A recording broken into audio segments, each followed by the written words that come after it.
State Department of Human Services created a new position within their Bureau of Licensing Services and called it Practice Assurance Specialist.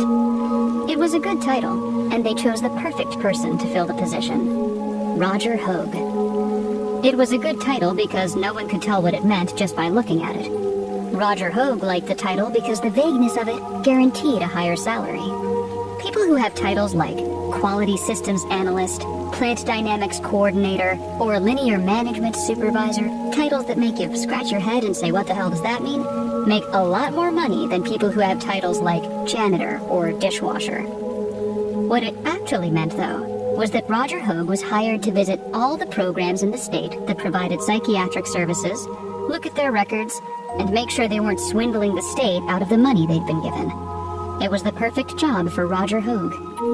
He was an accountant by trade, with the heart of a bulldog. In the 2 years he held this position, Roger managed to throw every CEO in the state into a panic. He showed up at hospitals, clinics, agencies, and private practices, clipboard in hand, and never left without retrieving some of the money they'd been given by the state. A clawback, it's called. Sometimes it was a couple $1,000s he retrieved because the program kept sloppy records on their patients, including inaccurate appointment dates or missing signatures and so on. And sometimes it was $250,000 because the program had tried to shuffle, reclassify, or conceal expenses in the budget they submitted to the state. Embezzlement, in simple terms. Roger Hogue was cold, methodical, and effective, and for this the department loved him. In late August, he was assigned to visit the Hubert Clinic. It was not a clinic at all, technically. The Hubert Clinic was a privately funded asylum. For more than a century, it housed psychiatric patients whose expenses were largely paid by wealthy family members, who were grateful a place like this existed. One that would discreetly tuck away embarrassing family members and feed and clothe them without snuffing them out. It was no longer called the Hubert Insane Asylum or the Hubert Mental Hospital. Those names disappeared several decades ago. The Hubert Clinic had a much nicer ring to it. It also disguised the fact that the place was still, essentially, despite what they'd named it, an insane asylum. Roger Hogue chose his wardrobe carefully for the visit, but it didn't depart much from what he always wore, which you might call mid-20th century bureaucrat. He always sported a bow tie and usually a white short-sleeved shirt. Khakis, of course, and sometimes a wool vest. Brown. Always brown. His glasses were round and thickly rimmed. His hair was obligingly receding. His face also cooperated with the image he was striving for, looking not so much stern as simply incapable of breaking into a warm smile. For this particular visit, he selected a wool jacket terribly out of season for August, but one that clearly communicated the notion that he would be around for as long as it took to uncover fraud and deception. He wanted to let them know at the Hubert Clinic that he wasn't going away. He didn't let the clinic know ahead of time he was going to show up. He never did. Dr. Marquardt, however, was not one to be easily spooked. He invited Roger Hogue into his office and offered him a coffee that the investigator refused. No bribe was too small as far as Roger Hogue was concerned. How can I help you? Roger Hogue told him he had come because the department uncovered a discrepancy in the clinic's census record. You've reported 32 patients in residence, but you're budgeting for only 30. Dr. Marquardt smiled. That's quite right. Does the state object to the clinic requiring funds for fewer patients than we actually serve? We don't object, but we are puzzled, and we prefer to receive accurate accounting from the programs we fund. Puzzled? How can I help you solve your puzzle? You can let me look at your records. Certainly. But I can do better than that. I can also show you these 2 mystery patients. Would you like that? Roger Hogue didn't answer. How familiar are you with the diagnoses of mental disorders? Roger Hogue shrugged. Not especially familiar, but that is not my area of expertise. Budgets are. Yes, indeed. Let me fill you in quickly, though. Dr. Marquardt reached behind him and pulled out a thick book from the bookcase labeled DSM. He plopped it down on the desk in front of him. Mental disorders have changed over the years, Mr. Hogue. Back at the end of the 19th century, people showed up with an entirely different form of craziness, if you will, than we see today. They were making barnyard noises back then. They stopped talking in a human tongue and began barking like a dog, bleating like a goat, or mooing like a cow. You see, Mr. Hogue, they'd checked out of life because it had become intolerable to them, but they did so in a way that was symbolic of their times. It was an agrarian society back then, so they only knew what they knew. To retreat from society meant to retreat to the animal kingdom, and so they did. But then as time went on, you saw a different type of mental disorder, and that was after the turn of the century. People began to hear sounds from electrical wires in their homes. Light bulbs were talking to them. The radio was sending them coded messages. Time and civilization moved on, and so did mental illness. Later, it was messages from outer space they heard. When they couldn't run from the pressures of society, they floated into fantasies within their own heads, hallucinations, delusions.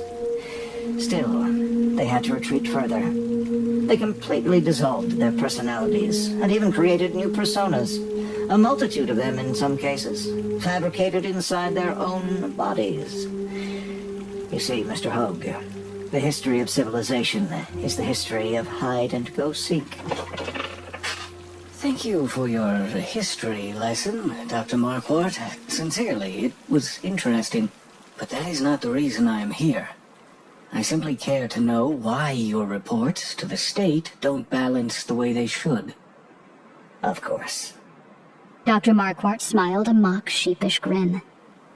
But I felt it necessary to fill you in on some background information before we visit the two patients who have come to your attention.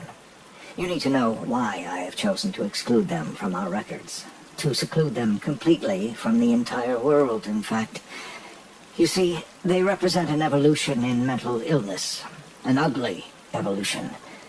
A terrifying evolution, quite frankly, that extends far beyond our abilities to treat or contain, as you will soon see. He slid the book on the table toward Roger Hogue and tapped it twice. I defy you to find a diagnosis in this book that comes close to describing what you are about to witness for yourself. Roger Hogue looked at the book, but didn't respond. He stood up with his arms folded and studied the doctor. The man had an unsettling calm about him, and a detachment that Roger Hogue labeled arrogance. The doctor's movements seemed to be in slow motion, as though each gesture had to be choreographed ahead of time. The doctor's voice was a low-register monotone. Dr. Marquardt endured the scrutiny for several seconds, and drew in a long breath when he had had enough of it. Come along with me, then. Let's meet these two patients. He led Roger Hogue out of the front door and walked him around to the back of the building, to a secluded area. And from there, it wasn't a long walk, but a steep one, to a small, one-story structure that stood atop a neglected slope in the shadows behind the administration building. Struggling through thick weeds and thorny bushes, Roger Hogue thought he heard faint noises coming from the structure ahead. Sounds that rose above the rustle of twigs and dry grass that crackled under his feet. It almost sounded like human sounds, like moans and whimpers. Perhaps it was just a trick of the wind blowing through the trees, making strange whistling noises that could have sounded like most anything. He was worn out from his long trip to the clinic, after all, and vulnerable to silly ideas, so he brushed aside the fantasy that entered his head. It might just as well have sprung out of the worries that suddenly came to mind about following this odd and eerie Dr. Marquardt into a secluded area of a remote clinic. It was probably the wind, but the wind wasn't particularly strong that day. Never mind that. Keep trudging forward. As they reached the building, Roger Hogue could see it was, to say the least, not well attended to. Concealed in the woods and hugged tightly by years of clutching vines that crawled up the walls, it might have served as housing for a physician or administrator many decades ago, but it appeared to have been constructed for an entirely different purpose. Something very utilitarian. Storage, perhaps? The building looked dark and empty now, but as he climbed the slope toward the front porch and struggled over rocks and debris, he realized it was hidden to such an extent that a person would not have seen it at all from the road, unless it was expressly pointed out to them. It was a building that was in tremendous disrepair. The 4 steps leading up to the front door were scraps of spongy, shredded lumber now. The railing had peeled away from the porch probably decades ago and lay on the ground in a bed of yellowed grass. Dr. Marquardt carefully balanced himself on portions of the steps as he climbed up to the door and unlocked it. He stepped inside and cautioned his companion not to trust his footing on the rotted planks. There was only 1 story to the structure, and the total area would have easily fit into a 3-car garage. It was dark inside, but just barely light enough for Roger Hogue to see a narrow corridor that ran from the doorway to the back of the building. The corridor was lined with 6 doors, 3 on the left and 3 on the right. They were thick, heavy metal doors, supported on sturdy, ancient hinges. All but 2 doors, the 2 at the far end of the hall on the left, were open. Every door was identical, with a strip of thinner metal constructed about 9 inches wide and 2 inches high that could be slid back on tracks built into the door at eye level. A peephole that allowed one to see what was in the room when the door was closed. The tracks on which these strips of metal rode appeared rusted. Roger Hogue was struck by 2 things. 2 overpowering observations when he first entered the building. The first was the bleakness of the corridor. Empty, stark, and confined. And the second was the stench of human waste. The hallway in front of him was not only dark, but frigid, at least 30 degrees colder than the air outside. Almost immediately, Roger Hogue found a need to bury his hands in his coat pockets to keep them warm. The moans he had heard earlier, the ones he thought might be tricks of the wind, were louder now, and they were coming from this building. There was no doubt about that. The doors in the corridor opened up to rooms, but what kind of rooms? Roger Hogue stepped forward and peered into the first room to his right. It was an empty space, no more than 8 feet long by 8 feet wide, probably even smaller than that, containing nothing but a dirt floor, cement walls, and a cement ceiling. At the top of the room, near the ceiling, which was at least 10 feet high, was a window. A small rectangular opening carved through the cement that let in a small amount of light, and even less fresh air. Is this where you're keeping these people? In a room like this? A cell? Dr. Marquardt shook his head no, but indeed that was exactly where they were kept. The moans that could be heard outside the building were louder now. They were certainly coming from one of the 2 cells at the end of the hall that had been sealed shut. The mournful wails came from one of the rooms, and the other enclosed room remained silent. I need to see the 2 patients you've been keeping here. Dr. Marquardt nodded. You certainly shall, Mr. Hogue. He walked down the corridor to the next to last door on the left, a door that was locked shut, and waited for Roger Hogue to follow him. Here is one of the 2 unfortunate gentlemen we have kept here, Mr. Hogue. I would like you to meet him. He slid the strip of metal to the left and stepped aside for Roger Hogue to see. What he saw was a meek, sad young man, sitting in the corner of his cell, rocking endlessly back and forth as he cradled his knees in his arms. His hair and his complexion were dark. He might have been 18, possibly younger. The stench of excrement came through the narrow slit in the door, and Roger Hogue backed off, catching his breath. He gathered his strength, tightened his shoulders, and gradually drew the strength to look back in. The young man had heard the rusted metal squeal coming from the strip of metal sliding on its tracks, and realized he was being observed. He looked at the pair of eyes that peered at him through the peephole.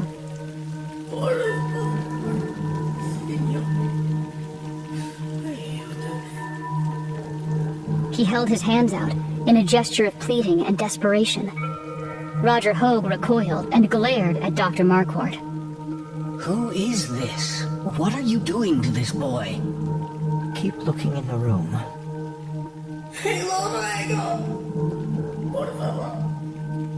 The boy cast his head down. His voice seemed to fade in resignation.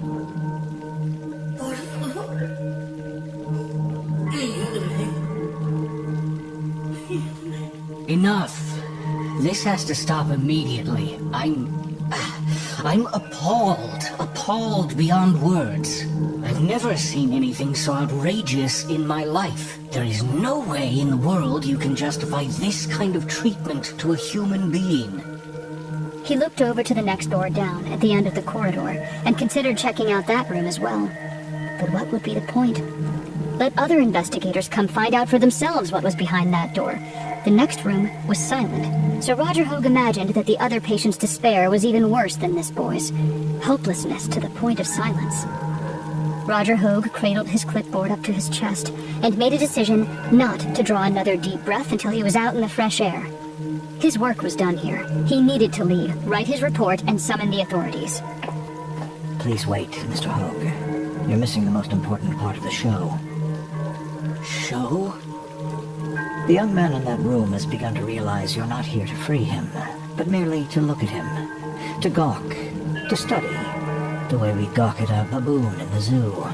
After all, you don't have a key to open his door and let him out. He thinks he's here for your amusement. Where is that key?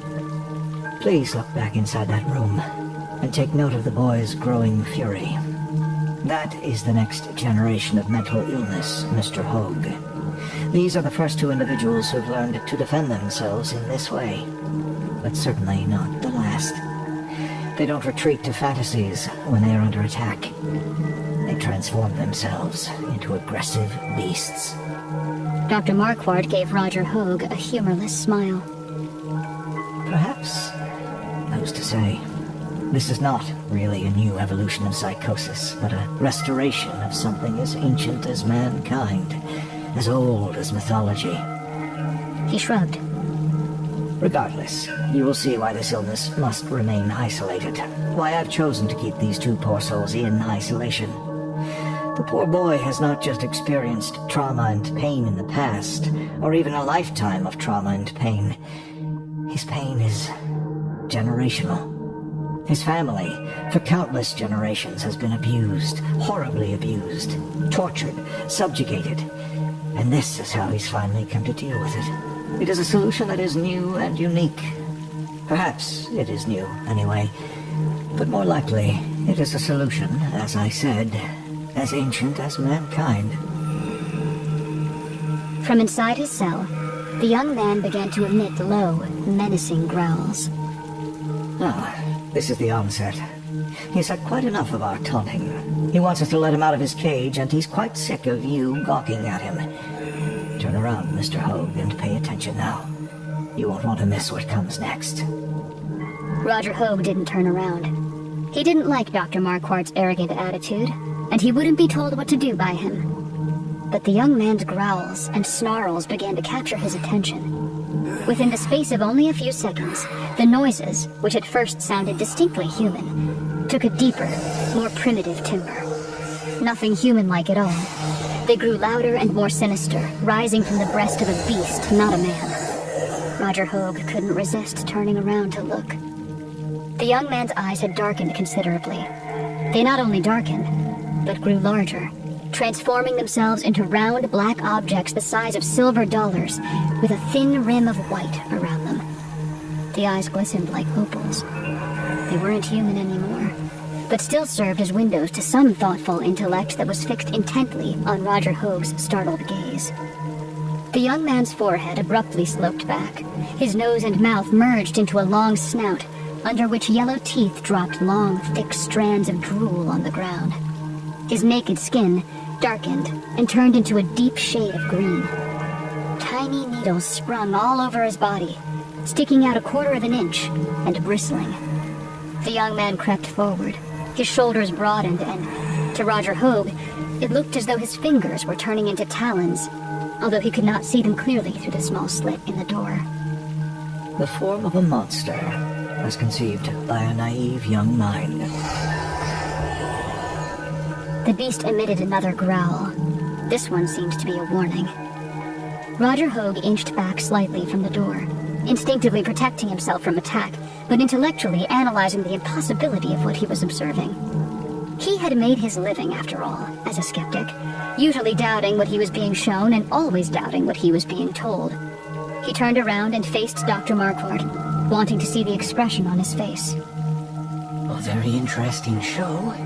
Very well done, very dramatic, but why? Why would you go to so much trouble for this elaborate display? Please, tell me, what are you expecting to gain from this? He peered back into the cell, looking for a projector of some sort perhaps, or some other clue as to how this grotesque scene was being created. At that moment, the beast slammed against the door, and the impact knocked Roger Hogue several steps back until he hit the wall, dazed and suddenly locked in the throes of terror. What is happening here? Dr. Marquardt's face appeared to be altered by Roger Hogue's words. For the first time, he didn't look poised and superior. He looked vulnerable. Believe what you are seeing. For your own sake, please believe it. This young man has learned how to take on a world which he perceives as evil. He has chosen to no longer just protect himself from it, but to attack it. If there are 2 people like this now, there can certainly be 20, or 50, or 1,000 in no time at all. Can there not? This isn't right. It isn't human, what you're doing. Dr. Marquardt laughed. I would argue that it is all too human. What can you know of families that have grown up in generations of subjugation and humiliation for further back than any of them can remember, Mr. Hogue? How can you know anything about how that rage builds and stays under the surface, passed down again and again until it becomes the core of a person's being? How can you know that? I'm afraid you don't realize how important my work is. I intend to discover how the terror inside us can fuel a rage so intense it can unlock the imagination and give it absolute control over our bodies. But what if we could harness that power once it's unleashed, Mr. Hogue? I need to find that out. Thick clouds of concrete dust began to fill the corridor, swirling and rising every time the beast slammed against the door to its cell. Roger Hogue heard a mournful metallic squeal after one particularly loud assault on the door, and saw the ancient top hinge loosen from the wall. He's breaking through. He's going to knock down that door. He backed up until he hit the wall once again, and knew he didn't have much time to make it outdoors. There was a beast behind that door, and it was certainly coming after him. The clipboard fell out of his arms and landed on the floor. To hell with it. To hell with the notes he'd been taking, and to hell with the pen attached to the clipboard. He had more of those damned pens at the office. To hell with it. To hell with this job, and for that matter, to hell with the beast, and especially to hell with Dr. Marquardt. Let the patient in that other locked cell fend for himself. Maybe his silence would save him. The banging grew louder. The hinges squealed more desperately, and the growls from the beast inside the cell rose in pitch and urgency. Roger Hogue turned and stumbled toward the exit at the end of the corridor. It was too dark to see the door clearly, but he knew the door was there, and he knew he had to get it open and get outdoors before the door to the beast's cell came crashing down. Sounds around him grew distorted. He heard the banging of the cell door behind him, echoing again and again in the narrow corridor, mingling with the enraged growls of a beast inside the young man's cell. He felt the cement wall scrape against his arm as he caromed off it. He lost his footing and fell to the floor. But that wasn't going to stop him. He struggled to his knees, crawled a few steps, and then got back on his feet and stumbled some more until he hit the door abruptly. His hand groped for the doorknob. He found it but couldn't get it to turn. It seemed to be soaked, and his hands couldn't get a solid grip. It was soaked from the sweat that was pouring out of him. He called out to Dr. Marquardt. We've got to get out of here. Indeed. Powdery concrete dust caught in Roger Hogue's throat, and he realized his choice was to choke to death or be eaten alive unless he was able to escape out the door. Are you coming? He stared into the thickening cloud of dust. No answer from Dr. Marquardt. Well, I'm getting out of here anyway. You make your mind up what you plan to do. The old concrete was as weak and brittle as limestone, but the long bolts on the hinges to the cell stubbornly resisted the beast's relentless assaults. Roger Hogue decided that once he got safely out of this pit of hell, and that meant not just away from this building, but hours away, he would place a call to the office. Not before then. They would laugh at him, of course, mock him, question his sanity most likely, but he could endure that, and he knew he would be vindicated ultimately. But let them send someone else out here. The sheriff, state troopers, someone else, and let them try to tackle this beast and save that poor, silent patient in the next cell, if there was anything to save when they got here. He took both hands and pulled the door open. He took a first, cautious step onto the porch. The fresh air felt better than anything he had ever felt in his life. It was warm and clear, and it swept away the hideous stench of the corridor. The pounding and growling from that poor young man-turned beast continued, but in the cheery glow of a summer afternoon, the terrible racket seemed to fade off into the distance. Come on, Dr. Marquardt, get out while you still can. He heard a voice behind him. I am not Dr. Marquardt. What the hell did he mean by that? Roger Hogue turned around. The beast continued to pound against the cell door. The squeal of the hinges against the old concrete wall grew sharper, and the wall seemed to be surrendering to the blows. Dr. Marquardt's footsteps drew closer, but he walked slowly, almost leisurely. Come on, come on! Roger Hogue hollered, but to no avail. Okay, fine. Then let the bastard be killed if that was the way he wanted it. What's the matter with you? Come on! What are you waiting for? The footsteps continued on at a relaxed pace. Arrogance. Pure arrogance. Through the chalky haze, Roger Hogue saw a figure approaching. The corridor was thick with concrete dust now, filling the corridor like a dense fog. It looked like Dr. Marquardt was approaching, or something like him. Moving faster now. Coming toward him. Dr. Marquardt? Dr. Marquardt, is that you? It was, and it wasn't. Through the clouds of dust, he saw a figure emerge. He didn't like what he saw.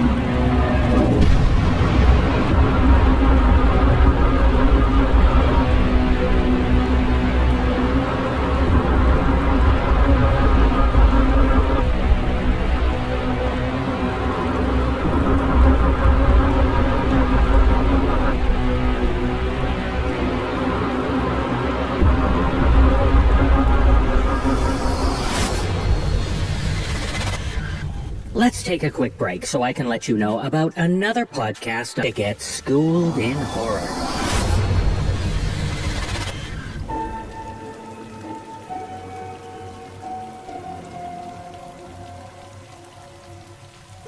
In our final tale, we delve into the world of Greek life. No, I'm not talking about olives and ouzo. I mean the fraternities and sororities found on many college campuses. They can be fun and beneficial groups to be a part of. But in this tale, shared with us by author Jenna Dietzer, we meet Rachel, who is trying to adapt to her new university. When she's asked to rush at the Chi House sorority, she thinks she's found a positive new social circle. Except she has no idea what kind of hazing she'd endure. Performing this tale are Sarah Thomas, Nicole Goodnight, Katabel Ansari, Marie Westbrook, Danielle McRae, Lindsay Russo, Mary Murphy, and Aaron Lillis. So don't be fooled by that Greek letter.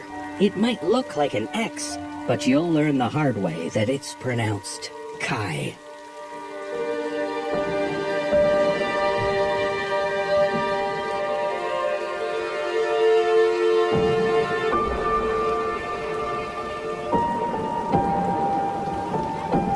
First weeks as a Florida transplant and college freshman almost crushed me. Surrounded by strangers and dizzying heat, all I wanted to do was hide. And since a dorm room with paper-thin walls had replaced home, I hid myself in the library. Inside it was cool and barely lit and quiet except for rustling. It was also where Yara found me. I was walking toward another afternoon of feeling sorry for myself when Yara stepped between me and the library steps. She wore our school colors, crimson and brown, and a cascade of blonde hair poured over her shoulders. She offered a smile and slipped a flyer into my hands. You should come. I looked down at the paper. In the center was a large, dark X, and in smaller font below it, an address on the outskirts of campus. What is this? She stepped around to my left and pressed her shoulder against mine. In her hair, I could smell traces of coconut. Her smile was a perfect bow of pink. We're a sorority. She pointed at the flyer. The X is the Greek letter Chi. That's the address of our sorority house. Rush starts next week, and you look like someone who'd fit in at Chi House. I eyed the flyer, then Yara skeptically. She had a celebrity tan, pouty lips, and nothing short of perfect skin. Classic Florida girl. If every other member of Chi was as pretty as her, then I would clearly not fit in. My northeastern skin burned too easily here. What makes you think I'd fit in? Well, you're headed toward the library, which means you're smart. So are we. You look like you could use some support. That's what we're all about. The words sounded tempting. But if I was reading between the lines, she'd called out my strangeness as an obvious bullseye. Not a story I told myself in my head when I was feeling down. Yara noted my silence. What's your name? Rachel. It's nice to meet you, Rachel. My name is Yara. She wrapped an arm around me, half hugging as if she were consoling an old friend. I felt lonely and out of place just like you during my first weeks here. Kai can help. That's what they did for me. That's the power of a sorority. She sashayed off, taking her sweet aroma with her, and disappeared into the crowd of students.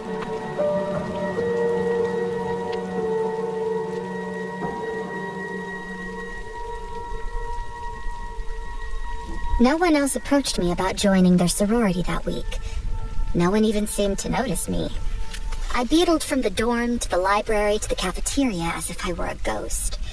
So on Friday night, as I looked across an empty library and munched on my vending machine candy bar, I summoned the confidence to walk to Kai House. Maybe this could turn my fate around, as it had for Yara. The sorority house had a face of pale yellow bricks. Black shutters framed rows of large windows poised above the sloping lawn. Mint green tiles covered the roof. In the center of the house were two white columns supporting an awning, where the letter X was painted. Scattered across the Kai lawn were 7 or 8 other hopefuls, fewer than I'd expected. At 10 p.m., several of the sisters emerged from the house. Yara waved when she spotted me, but didn't move from her station in the lineup of girls. Another passed out slips of paper and pens. Then she told us to write our names at the tops of our papers and write down our answers to the question. Mine read, "What are your top 3 fears?" I glanced around at the other rushes, who were already pressing their squares of paper against purses, each other's backs, and the backs of their own hands to spill their confessions. I thought for a moment, then wrote, "Death, losing my mind, cockroaches." When everyone on the lawn handed back their papers, the sisters told us to return the following Friday when a decision would be made. Then they marched back into the house and shut the door. Those of us left glanced around at each other and huddled along the sidewalk. What the hell was that? Yeah, no parties, no events, nothing about getting matched. It sounds like they're gonna judge us based on our fears alone, which is a dick move. We nodded our heads in collective agreement. Actually, I think I know what's gonna happen. We all turned toward her, and she lowered her voice. My older sister told me about Kai. She's a school alum. This sorority's mantra is fearless females. So isn't it obvious? My face wasn't the only one that went blank. She gave us all an exasperated sigh. They're gonna make us confront our fears in order to get in. I swallowed hard as I remembered what I wrote. They couldn't kill me or make me crazy, but the cockroaches, that was possible. Florida was littered with them, especially in the September heat. We even had an entomology department where a lot of dudes studied bugs. It just took knowing the right person. Are you sure? She nodded. I'd bet on it. We stood in a silent circle, filled with anxiety, until the girl next to me started walking off. There's no way I'm letting one of these bitches draw my blood or put me in a room with a clown. There's plenty of other sororities. Peace out, Kai. You can take Rush Week and shove it. One by one, the other pledges walked off, until 3 of us remained. The girl whose sister knew about Kai's reputation turned to me. What did you write down? Roaches. I hate roaches. One fell in my mouth when I was a kid. She cringed. That sounds pretty awful, but it also sounds like there's nothing they can do to you that's worse than that. I considered this and nodded in agreement. One of mine was public speaking. If I'm being honest, facing that fear would help me more than it would harm me. And what were your other 2? Death and heights. Obviously, they can't do much about the first one, but I'm scared enough of heights that I might not come back either. They'd probably want me to bungee jump or something ridiculous like that. Oof. She shuddered.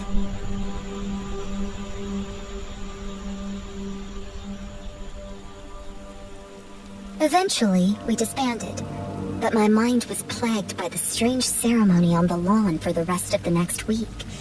I thought about roaches each time I sat in the musty, silent library, flinched at every creeping shadow on my dorm room floor, and had nightmares of roaches crawling into my open mouth as I slept. My rational brain told me there was no way they'd haze us with our fears. Greek hazing alone had gotten enough bad press for them to think twice. Still, with the end of Rush Week looming and no other chance to speak to Kai before it ended, there seemed little else we could do to win their favor. What I'd written on that piece of paper was more significant than I cared to admit. I looked for Yara on the library lawn again and thought how brave she was to approach complete strangers with a flyer, to move in with women she didn't know, to overcome a fear. Every sister who stood in front of the pledges that night was just as confident, effortlessly. It was as if they held the secret to not only surviving, but thriving at college. So I found myself beneath Kai House's large X the following Friday. I'd purchased a special dress for the event, floral and innocent looking. In my nervousness, I kept tugging at the hem. Part of me hoped the fear tests would be a mistake, that we'd do sister speed dating and pop a bottle of champagne at the end. I was the only one at the door. I checked my watch. 10 p.m. on the nose. Yet all the lights were off inside, like a house without candy on Halloween. I wondered if I'd misheard the start time, or if none of the other pledges were coming back after all. I pressed a finger against Kai's doorbell and waited as the sound echoed.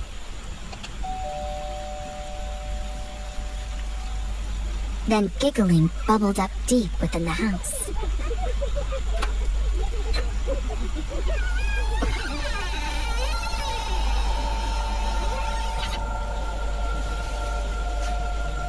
Hello?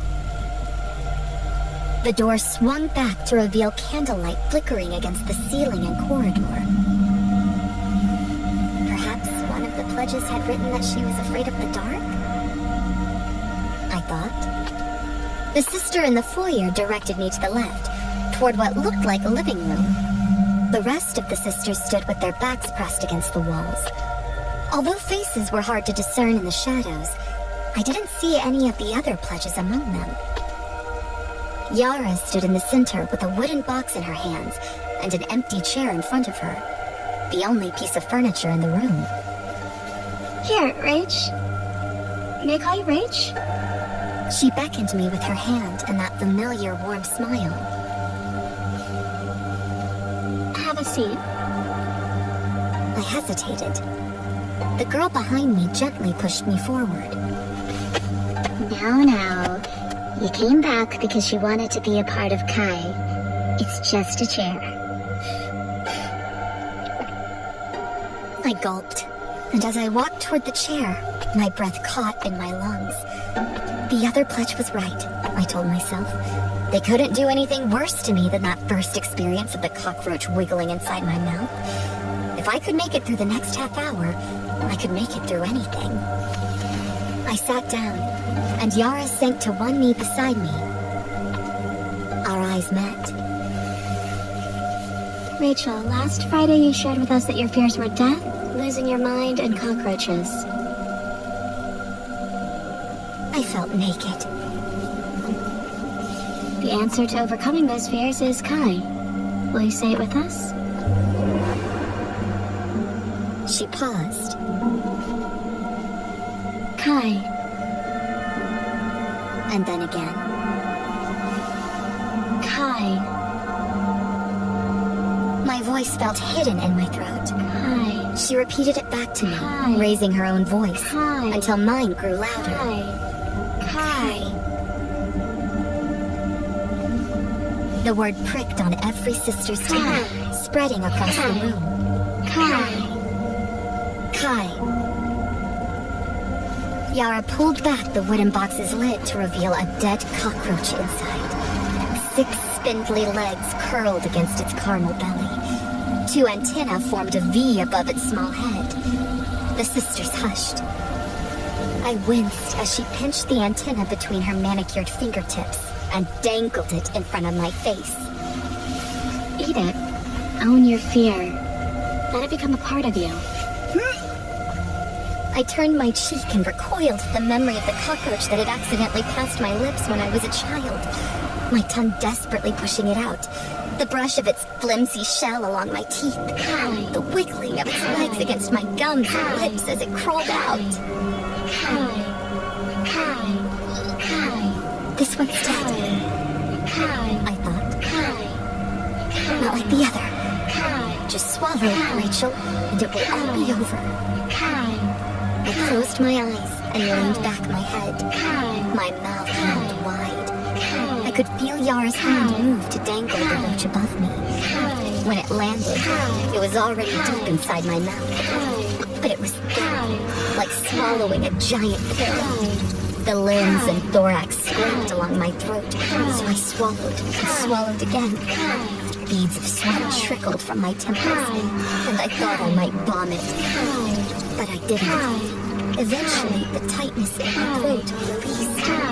I opened my eyes as the candles extinguished and lamplight came on. The sisters swarmed around me with their hands clasped and elbows touching. Approving smiles swept across their faces. Damn, girl, you did it. Now you're a member of Kai. Balloons, filled with confetti, popped and showered over us. A beer appeared in my hand. The sisters introduced themselves and congratulated me while music pulsed throughout the house. This was the celebration I'd wanted. I finally found my place. We danced, we smoked, we chatted, and I drank and drank until I was sure I'd washed down every trace of that roach, until my head spun with each step and lights and faces doubled before me. Yara watched as I sat alone on that chair in the middle of the room, staring at the floor and babbling to the fallen confetti pieces.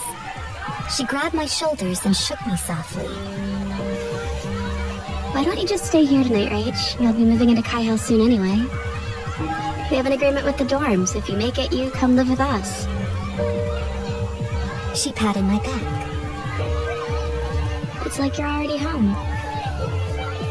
Home. The thank you slipped from my tongue again and again as she guided me up the stairs. Good night, Roach! Shh. Yara turned back to me. Don't mind Becky. She's just better because this is her last year at Kai House. Next year she has to be a fucking adult. Adult? I made a raspberry noise to that, and we laughed all the way up the stairs. That night, in my hazy drunkenness, I dreamed the dead cockroach squirmed out of my throat and nested on my lips until morning.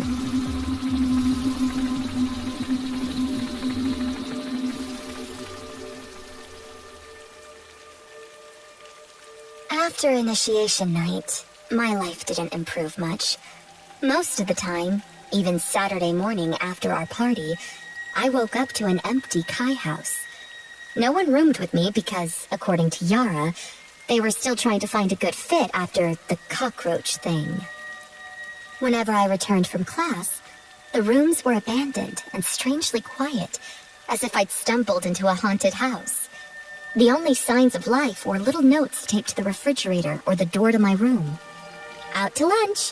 Wish you could have come, Rachel. X. Or just, we'll be back soon, Rach. X. The exclamation points only made it worse. Those fake stabbing cuts. Their messages, addressed only to me, were a reminder that I was the only one being left out. They also left me food. A ham or peanut butter sandwich, pizza slices, lukewarm soup, a bowl of cereal. Like a child coming home after school to an empty house and absent parents, I devoured each plate.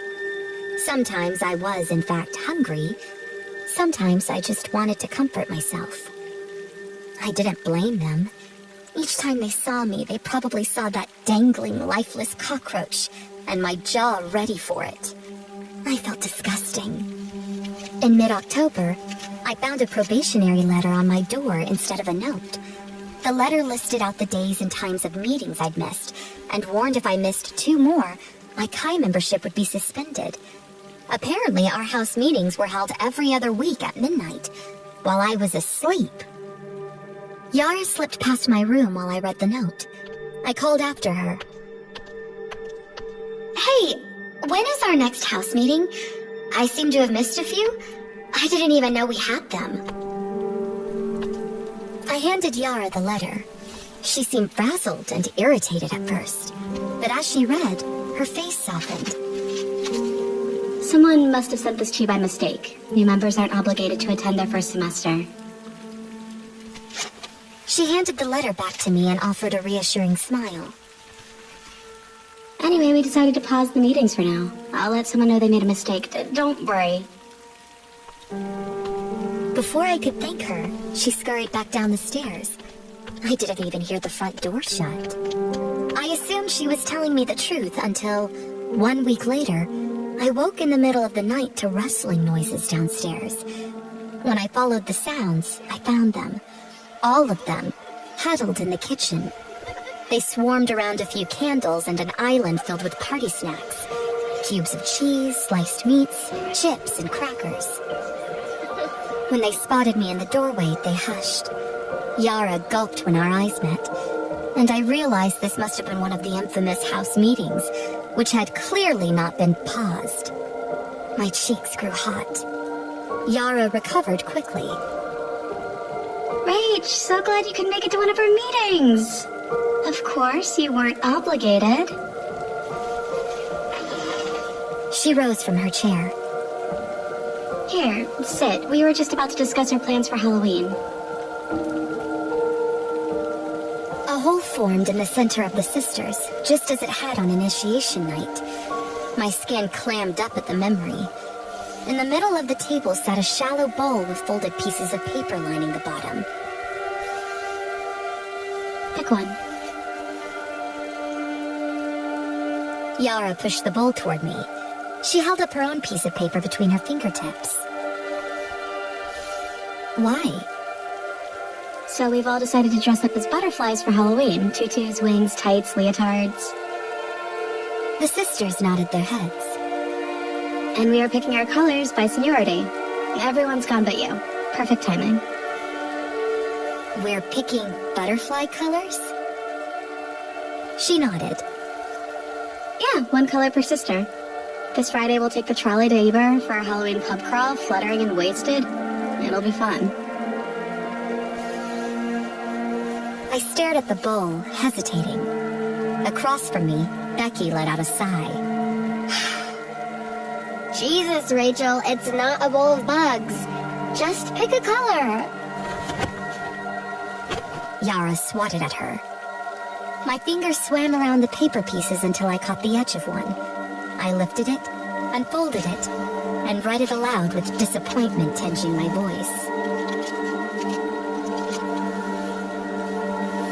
Brown. Gross, just like you, Roach. Come on. Becky was pummeled with moans and protests from the rest of the sisters. I glared at her, but in a way, she was right. How was I supposed to find brown butterfly wings? Was that even a thing? And how was I supposed to make it into an attractive costume by Friday? I was destined to feel disgusting in front of them again. You could always do copper age, like really sparkly. It'll be pretty. I frowned at her. What color are you? White, of course. She beamed perfect teeth at me. Of course. We all munched and made small talk, took chugs from a shared bottle of tequila Becky snuck in, and chased it with several rounds of beers. Just as I was feeling warm and fuzzy, Becky shouted, Meeting adjourned! Time for bed! And the sisters scattered from sight. In the morning, my head ached from the hangover, my jaw clenched and tight. There was a puffy, numb feeling about my face when I touched it. I wondered if I'd dreamed the whole thing, or if I had a drinking problem, when a crumpled slip of paper with the word brown fell from my hand. Friday was just around the corner.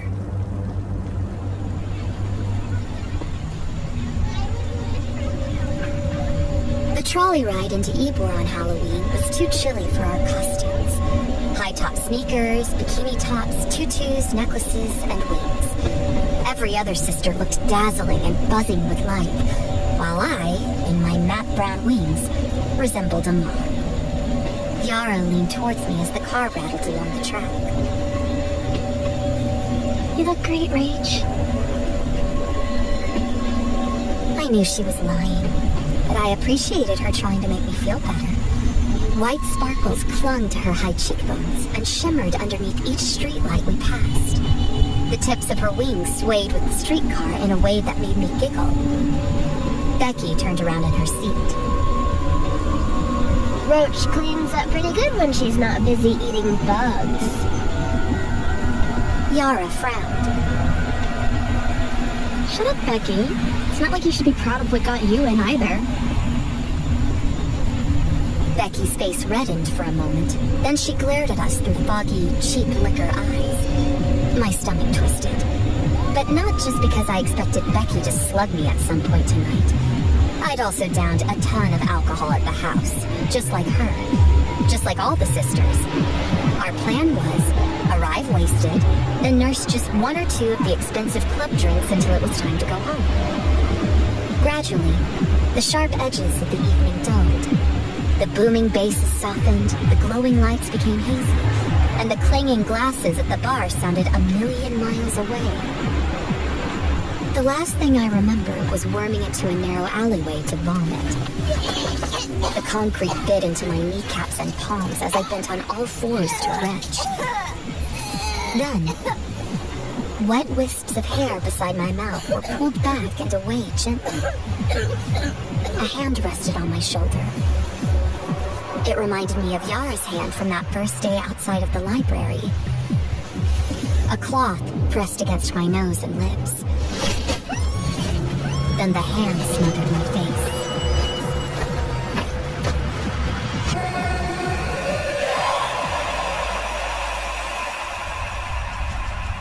I woke up in darkness. No windows. No light filling the edges of the room. Had it been my own room at the sorority house, I could have seen outlines in the moonlight. Door handles, picture frame edges, my own bedspread. But this place was a void.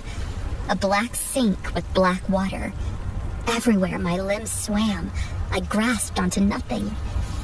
I stayed where I woke for a long time, afraid to move anymore. Hours or days passed. I couldn't tell. Sticky hot sweat dripped from my face and never seemed to evaporate. Was I in a coma at the hospital? Had I been swallowed by some creature? Was this death? Then, the tiniest sliver of light escaped through the base of the wall against my back. It illuminated enough for me to see I wasn't inside of a creature, but a room with a wooden floor and no escape. A low vaulted ceiling with exposed wooden beams hung above me like a rib cage. Everything smelled of must and sweat and piss. Was it my piss? My hand slid along the floor through dust piles and gravel until a small square materialized in the middle of the room. The smell of peanut butter hit my nostrils, and I leapt toward it until my hands felt the softness of sandwich bread. My stomach grumbled as I shoved it into my mouth. The peanut butter crunched and squished between my teeth. My brain begged me to slow down, to make sure I wouldn't vomit, but I resisted. Chunks fell like rocks into the cavern of my stomach until the sandwich was gone. Some time passed while I glanced around the room, wondering how the sandwich had gotten here and why I'd been brought here myself. I couldn't tell if I'd been beaten or tortured, because the crack in the wall barely offered enough light to illuminate the floorboards and ceiling, let alone my own body. Every part of me ached. I knew that much. I rolled over to my side to peel off my clothes, but lost the energy as soon as my hands reached my feet. I stayed there on the floorboards, resting my head and staring into the wall fissure as it grew hazy. My will to stay awake faded as fast as the light. Just before I lost consciousness, I spotted a small creature creeping along the floor.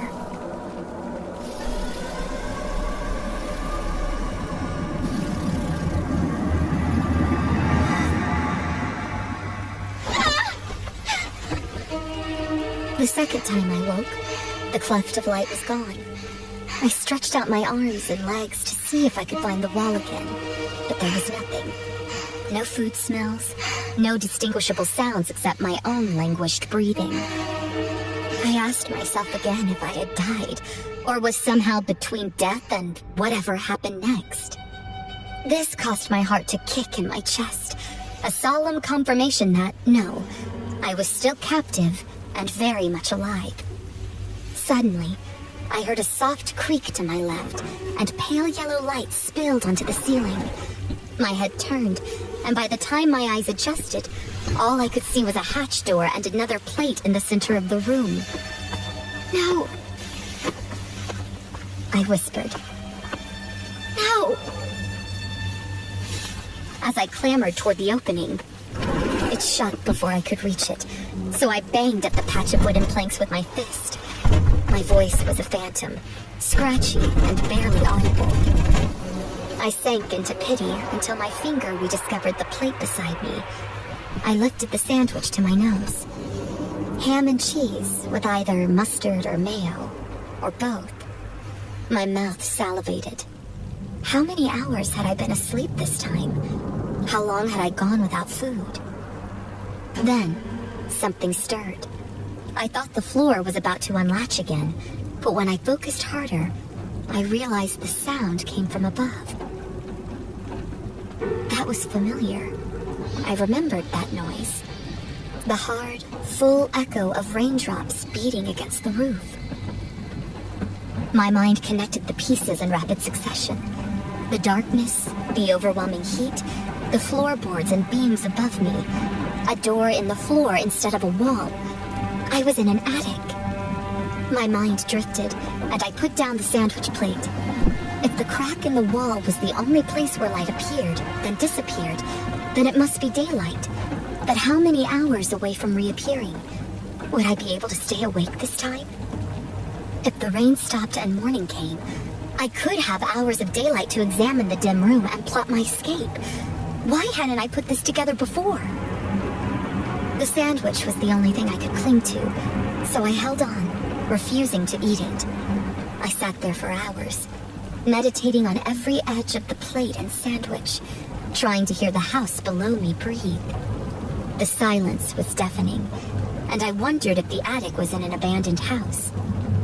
Then the rain stopped. Sunshine trickled in slowly through the slot. Pink at first, then yellow. My eyes adjusted. I hadn't fallen asleep. In its small beam, dust kicked up and muddied the view, but it was still enough for me to make out the shape of the attic again. I slid toward the cracked wall. The way the fabric peeled back gave me an idea. I let go of the plate and sunk my fingernails into the edges of the gap and pulled. hard. Some of the delicate layers fell away, revealing more light. I clawed and tugged until it refused to budge. A squirrel-sized hole now framed a world below me, although the view wasn't much. Just green at first, like a lawn. That wasn't surprising. My eye darted side to side and down further, trying to make out more than color. But it was no use. Something just below this wall blocked my view. Fuck. Then I heard laughter bubble up from inside the house. I pressed my ear against the floorboards as it grew closer. Where had I heard those voices before? Where had I... The sandwich sat in front of me, covered in dust. I felt my hand shaking as I reached for the top layer of bread and pulled it back. Squished between the bread and ham slice was a thick, reddish-brown sludge. A wet, dead roach with 6 spindly legs curled against its body. No! No! I heard my hoarse voice whisper.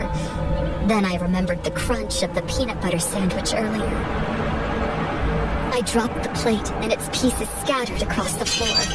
I vomited until there was nothing left but dry heaves. Then the giggles below me turned to chants. My mind flashed to my first night at Kai House. The dizzy buzz of what I'd assumed was just beer and liquor. The roach. I ate a roach that night. All those times I arrived at an abandoned home with a sandwich waiting for me. I never looked inside, never assumed, never suspected. Even the night I woke to find them at their house meeting. Sandwiches waiting for me. A bug scampering across the kitchen table. Had it been a bug scurrying across the floor here? In my soberness, I'd spent an entire night awake in this attic. No exhaustion or blurred vision had overcome me.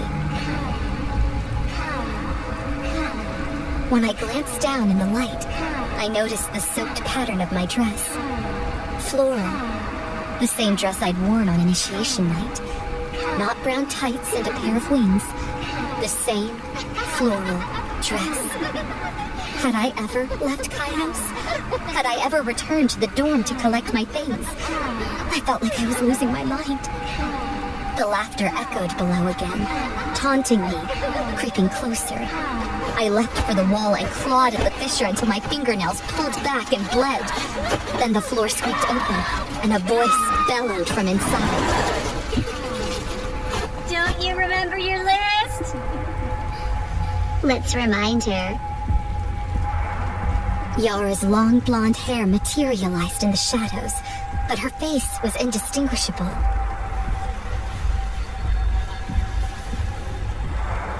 Cockroaches. Check. Losing your mind. Check. Death? That's the power of Kai. As the trio of sisters slumped toward me, toward the light, I could see why their faces were blurred. They wore headdresses of copper, fuzzy black eyes, and protruding antennae. Down their backs were cape-like, transparent wings with veins running through them. Each of their bodies were encased by striped abdomens and jutting, bent legs. More sisters crept up behind them. They inched closer, 10s of them. I shrieked, but they kept pressing, smothering, rushing me. I turned toward the hole I'd excavated in the wall and crammed my head inside. Its teeth bit and pulled at my scalp until I burst through. I tumbled onto the awning and, without thinking, scampered for the ledge and slid down one of the columns. Above me, the X of Kai House loomed, paler than I remembered. I waited for the sisters to descend after me, but all was silent. In the shattered front door window, my own reflection caught my eye. I was more thin and gray than I remembered. It was as if a stranger stared back. Then the reflection smiled, even though my own expression had not changed. I drew a hand to my mouth and shuddered. She pointed toward an orange notice in the corner of the window, then threw back her head in inaudible laughter. Condemned. This structure is unsafe, and its use or occupancy is prohibited. It listed Kai House's address. The date stamped was from 10 years ago. I backed away slowly, down the front steps, and into the unforgiving sunshine. The weeds of the overgrown lawn grabbed at my ankles. Decay pockmarked the pale yellow bricks of the exterior. Its black shutters were unhinged and twisted. Fractured mint green tiles barely clung to the roof. Then they reappeared. The sisters, now a congregation of roaches, each over 5 feet tall, peered at me from the hole in the attic above. No more fabric and painted costumes, but the shine of exoskeletons. No more masks, but the bent neck, elongated faces of bugs. I blinked hard, but no amount of squinting changed their form, so I turned my back and quickened my pace. Another student materialized in the distance, walking down the sidewalk. I recognized the sweep of blonde hair, the nearby scent of coconut, the confidence in her stride. Yara! I sprinted towards her. Please, help me! When I placed a hand on her shoulder, she spun around. The face I expected to be Yara's was another face, scrunched in disgust. As I tried to explain, a piercing scream crawled from her bow-shaped lips.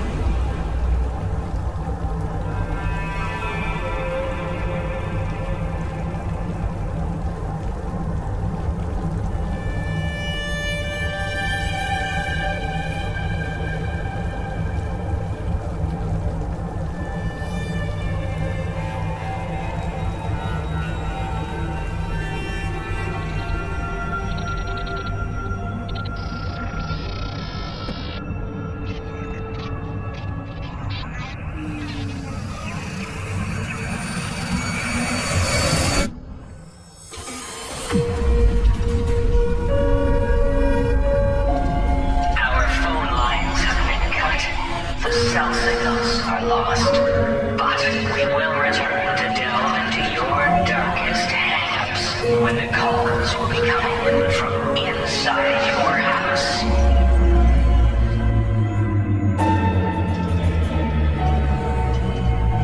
The NoSleep podcast is presented by Creative Reason Media. The musical score was composed by Brandon Boone. Our production team is Phil Michalski, Jeff Clement, and Jesse Cornett. Our